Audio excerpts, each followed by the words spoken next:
Hello everyone, welcome back to the Best Start Guide. Today, if the setup looks a little bit different, it's because it is. I've actually got this going on my desktop tower PC, finally. So things are a little different. I want to show off how things look if we go to the campaign. Now things are a little bit different, a little bit smoother. If I run it, we get shinier colors. The colors look more vibrant on my monitor. That may not change, but I've definitely got a higher quality of video playback. I've also got, and I don't have it arranged this way right now, but I have 6 different accounts running concurrently just to see how many accounts I could run concurrently, and even 6 isn't wiping up the system. I didn't have the heart to try to crank it up to more than that. But anyway, it's day 48, and I want to talk about the account because what we're going to do today is we're going to pull a bunch of ancient shards, big old bunch, because we've got a 2x event. We also have an increased chance to get this dude, Aesolin the Stalwart. I absolutely would love to get this guy because he would already get a nice little synergy bonus with Rathalos, as well as other Bannerlords that we have on the account. We've already got a bunch of Bannerlords. In fact, if I go to the champions that we've got, and just isolate for Bannerlords, we've got tons. We got Rathalos, we got Aelfrig. I wasn't excited about this guy at the time, but if it comes to making an entire Bannerlord team, he's actually got a fairly decent kit. It's pretty standard though. There are a lot of things that'll have the increased attack and such. I mean, even Valerie has an increased attack, and I really like her kit too. She's a rare. We might even get around to building. Here's her stepsister, her twin sister. I don't know. They kind of they look like the same champion here. And of course we got Chevalier, and we got Spymaster. This is another rare that I'm actually really excited to build at some point. When will we get to him? I don't know. We're gonna have to get to Rathalos at some point. Of course, if we go over here to the notes, I can actually click on them here. I've even changed the way I kind of see things, so I'm actually seeing a little bit of everything at once. So today we're gonna Shardio. Yeah, I want my hat. Hang on a second. Gotta have the hat if we're gonna do the Shardio thing.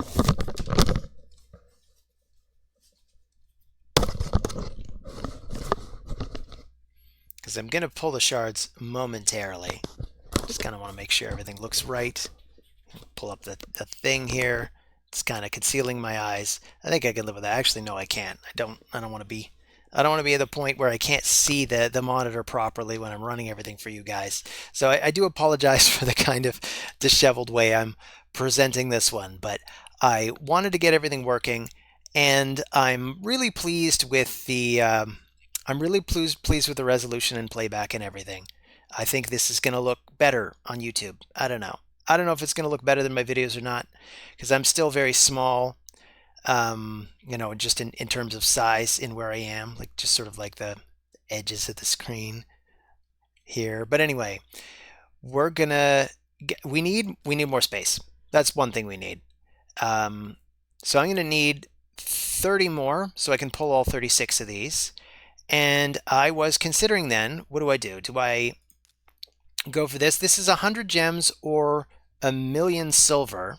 And I'm just looking at the differences in the cost of what to expand. So if we look at the vaults, we could expand this one for 140,000 silver or 45 gems, or we could expand this one for 144,000 or 44 gems, which is kind of an odd. It's 144 or 44, and here it's 140 or 45. So this is cheaper on the silver for some bizarre reason and more expensive on the gems. I'm going to go for the silver. I might even go one more for the silver, so that now we have 40 in the master vault, and maybe I'll expand the reserve vault to 50. I could have them both at 50. So we just need to move a bunch that we're not using immediately, that don't have gear. I could take, he's got gear on actually. So she doesn't have gear. She doesn't have gear. She's geared. He's not. And we don't want to move anybody. Don't want to move anybody that is obviously food. Actually, she's obvious food. So I also apologize for this. You want to skip ahead, I wouldn't be offended. But you know what? Here, these guys definitely go in. This actually reminds me. Oh, and that's one too many. Fine. Ack. What have I done here? Somebody's wearing gear. Oh, she's got speed boots on. Okay, so never mind about her. We'll just take these ones. But going through this, I'm reminded of something. I do actually have a few changes to the account as well, some improvements that I made that I wanted to go over. And you know what? We could even free up space by eating some food. That's another thing we could be doing. So let's move anybody that we don't have an immediate plan for, but that we want to keep. Like all these champions have kind of potential to be used somewhere. I actually went ahead and put her in an arena, but I'm sure she could be stuffed away in here. We now have just enough space to pull the shards, in fact, if I can ever get rid of all the pop-ups.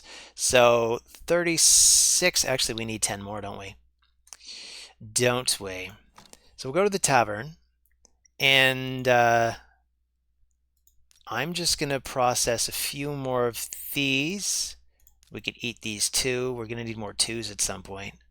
Save team. Okay, I'm sure it's not going to be a problem. And we've even got some threes to burn through. Let's just do it. I want to make sure I don't chew up anything that I need. I don't think I need any of these. So we'll chew through them. We'll chew through them. That should be good. We should be at 64, 63, even better. So we're all lined up to do it. So I'm going to pull these shards, and then I'm going to end the video there. This is going to be a very short one because it took me a while to get everything all set up, so I don't have a lot of time today, but I do want to quickly cover my new fastest champion, which is Diabolist. She was the old fastest champion. She's just even faster now. I want to show off her speed. I've got her all the way to 265. I'd actually like to devote an episode to ASCP. I'll put it down here. Episode on speed increasing, something like that. I would like to cover this in an episode of its own, because that's very important, particularly in the early game. But here we are, day 48, level 49, and I have a champion whose speed is 265, and she's not even maxed out. If I could get her this banner, which isn't even a particularly good banner, I could get her all the way to 274. Ideally, I want to get some other stuff. Right now, there's a 2x on Dragon going on. So, in fact, I could even show off the Dragon team. Because this is what I'm probably doing for the rest of the day with the rest of the energy we've got. I'm doing Dragon 16. Seems to be the best reliable stage I can run. Here is an example of running it. We'll run Dragon once, and then I'll pull the shards. I promise. I promise, guys. So I've got my 3 6-stars. These are the only 3 6-stars on the account so far. Number 4, probably going to be one of the 2 revivers. And I did forget something already. Now, all 5 of them have at least 1 star in a blessing, which is a godsend, particularly for the revivers, because Tagore over here, or Jamarsa over here, they've both got an additional, I think it's 4,500 hit points added in addition to everything they've already got from their gear. And they're both in regen gear. So they have a lot of bulk. They're good and tough.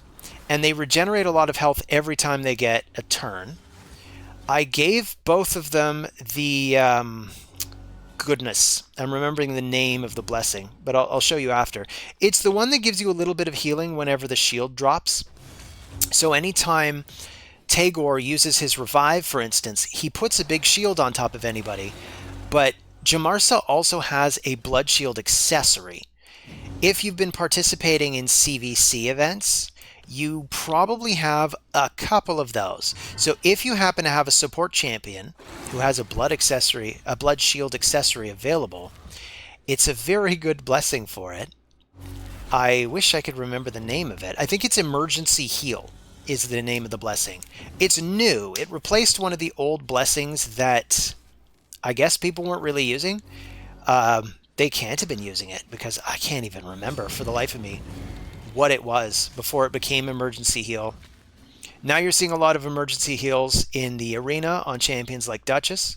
Duchess puts up her own shield anytime she attacks with her A1, making her an obvious choice for that blessing. Jamarsa doesn't have any such thing in her kit, but because I frequently run Jamarsa with Tagore, I figure whenever Tagore uses his revive, Jamarsa is going to benefit from it. And Jamarsa also has that blood shield accessory, as I mentioned earlier. So this is my dragon run. I've been... this isn't a particularly fast run, particularly for Dragon 16. I'm not saying this is the best thing in the world, but given that my level is only level 49 for the account, and I only have 3 6 stars, this is actually pretty good, all things considered. So, that's the dragon run.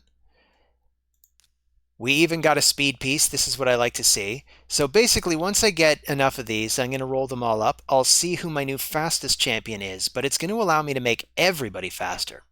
That's the beauty of running speed gear. So if you aren't already, I would strongly advise that for the duration of this event, which, I apologize I didn't make an episode earlier because this has been running 3 days, but going for the 2x speed, or sometimes when it happens a 3x speed on Dragon, just a fantastic thing to do for a new account or an old account. I mean, even if you're a seasoned player, that's what you want. Anyway, we now are going to pull the shards. So we're going to ask RNGesus for this guy. So, hey, it's me, Shaudio. And today, RNGesus, please grace us with an Asselin and other champions that we want. Maybe a Lego. We'd appreciate a Lego. Amen. I'm going to do the 10 pulls first. Or should I do the single pulls first? Let's just do the 10 pulls. Let's go for them. So, we're even seeing the points appearing first. So we got Dark Elhain. Dark Elhain is free on the track, and I'd already kind of had a thought about what to do with a Dark Elhain. I'm sorry, I'm beating my feet and it's shaking the camera. And we got Grunch Killjoy. I have no idea if we're going to find a use for this guy, but he does have a neat kit because he's got healing, he's got bombs, and he's even got block buffs. It's neat. He's got some turn meter fill. So I'm going to give him some consideration. Grunch Killjoy is one of those champions I've always been a little unsure of. He's decent. He's not bad, but he's not like top tier either. But Dark Elhain, I may get on building her sooner now that we have her. She's free, so everybody gets her eventually. But I was kind of only expecting to get her at the end of month 4. Having her now is neat. She might become the new main nuker, because I really, really like Dark Elhain. I think she's basically the most powerful of the epic versions of the starters. I love the way she can counter just about any freeze champion with her passive. Instantly removes freeze, then places an increased crit rate and increased crit damage, and 15% strengthen. And just everything in her kit screams nuker. So you can use this to counter all those pesky Tormund teams. Tatter or Rhymehide is another pain in the butt. The Rhymeblade guy can be a pain in the butt. Ninja, you see him in the arena. He has that freeze. There are like half a dozen freeze champions that are part of the meta that this is a good response to. I'm also really fond of Banshee. I want to put her in a stun set just because she attacks all enemies with this. But come to think of it, I think we already have a Banshee. So this means we can just pair them in the Guardian Ring. But anyway, I'm stalling. We also have an additional Apothecary. I don't think we'll build a second Apothecary, but it is nice to be able to pair him in the Guardian Ring as well. It'll give him a little bit of extra speed as well. Also, we got 2 Hell Freaks, and I think we already have a Hell Freak, so the game obviously wants us to build Hell Freak. I mean, just look at this sex knight of a guy. Just look at him. He's screaming to be built. Just awesome looking champion, awesome kit. So maybe. But would he be the top 10? I don't know. So it looks like we're going to get 2 more epics in here. We got a Delver, we got an Eris. She's campaign farmable, but a really good champion. And we have Pharsalus Grave Dirt. I think this is a good champion, but he's not one I've ever built before. Immune to Fear. Interesting. So in case we need somebody to fight against, say, well, the Hydra Head that causes fear, or Mashald in the arena, or other champions that cause fear. I don't know. I don't know if we got anything good so far. I mean, we got an Ethel. We got Berserker. He's also campaign farmable. Aver. We also already have an Aver. Spikehead is part of the Razin fusion. But I'm still a little underwhelmed by what we've pulled. I mean, the hope is that we pulled something good to give us a sense of what direction to take the account. We got a Lochwain. We got a Dur the Hungerer. He's actually a decent reviver. And we got Frozen Banshee. She could be amazing for Clan Boss. In fact, she's better than Kale. I have mentioned her a few times before, and we're probably going to build her at this point. And she'll end up replacing Kale on the Clan Boss team because she puts up tons of poisons. I mean, look at this. Attacks 2 times, and each hit places a big version of the poison. As long as you've got poison sensitivity, which she can place. So you basically just have her placing that. If you can pair her with somebody that puts counterattack on her, you just completely drown any boss in poison. So she's maybe better than any of the epics that we pulled. Is that kind of sad? I think that might actually be kind of sad. I mean, Lochwain is part of the he's part of the Mika fusion. In case we think we can actually manage to build a mythical fusion, I don't think that's realistic in the first year, and I don't know if I'm going to be pushing this account beyond the first year, as I've said before. We do have Dur the Hungerer, though, and you know what? I like Dur. I like him. He's got stun on his A1. He's got a double revive, and he's got some healing here. I forget exactly how it works. Oh, and he's got reflect damage. So this guy, we may build this guy, because he's going to be good for the faction. He's going to be good for when we happen to need a third reviver. I mean, just imagine having a defense team where we've got Dur and Jamarsa and Tagore. And then I don't know, Sun Wukong. We have somebody that just pretty much can't be killed because Sun Wukong unless they bring block revive. That's the thing to watch out for. That's the obvious exception, but it could be a really good team even for the arena if we see a tough team and we just don't know how to deal with it. But anyway, I'm going to pull the remainder of the ancient shards because it's a 2x event.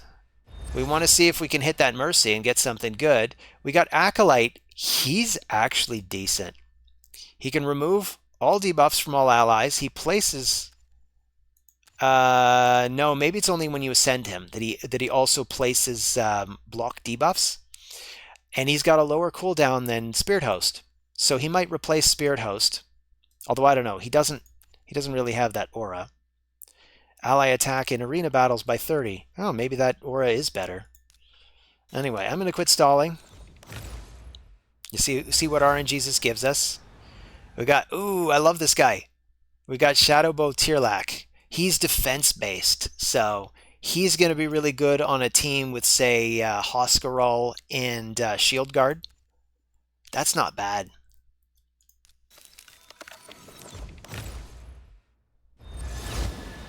So, we're getting Misery Cord. Don't have much to say about her. Ooh, we're getting another epic. It's Captain Tamilla. She is... What do I say about Captain Tamilla?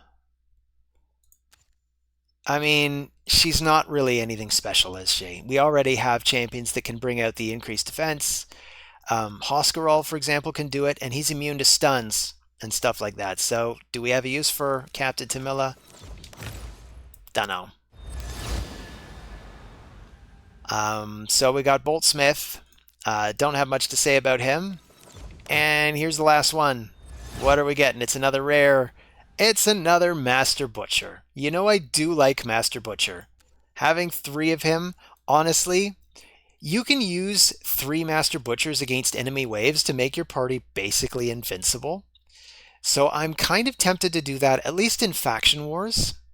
Come to think of it, is today a Dwarf Day? It is, but you know what? It doesn't matter because I already used all my keys. But there you have it. That's the only update that I'm going to do. I mean, I could briefly go over the blessings that we got. We have Lightning Cage for Sun Wukong, of course. This is maybe my favorite blessing for him because if you build Sun Wukong without much in the way of resistance, come to think of it, Burrito, you were asking the other day about why my Sun Wukong on my endgame account was resisting all your stuff. It's probably because of this. It's probably because of Lightning Cage. It's good at stopping buffs from getting stripped. It protects the buffs. So if you were wondering why he resisted twice in a row, that's why. Although, come to think of it, I think he was resisting your cooldown thing. So I don't have an answer to that. That doesn't make sense to me. So never mind. I got Brimstone on Xenogre or Xenogray Blade Master. This is, of course, just completely OP when you're fighting Clan Boss because she's got 3 hits here, which means she's got 3 chances at it. 4 hits on this, which means she's got 4 chances at Brimstone and 4 hits here. So Brimstone is almost always up, basically because of her kit. It's an absolute perfect way to build her. Then we got Jamarsa. It is called Emergency Heal. I was right. I apologize for my uncertainty. And you get 4,500 HP. So she's considerably tougher now. She's all the way up at 32,000, making her probably the 2nd toughest person on the account. But then we got Tagore. He's all the way up at 43,000. So they're both pretty tough now because of that. And, oh yeah, and we got Phantom Touch on Kale because, you know, that's what I want. I'd really like to visit the shops and see if I could just get this to 2-star. Maybe I want to get hers to 2-star as well, although that's a lot of resources and I don't think I even have them. But for Kale, I think it's just going to be 4. I probably can't even afford that either, come to think of it. But anyway, that's all I got for you today. Thanks for stopping by. It's always a pleasure. I do apologize for the truancy in the last couple of days. I will try to be better about that. And I'll see you all in the next video. Take care of yourselves.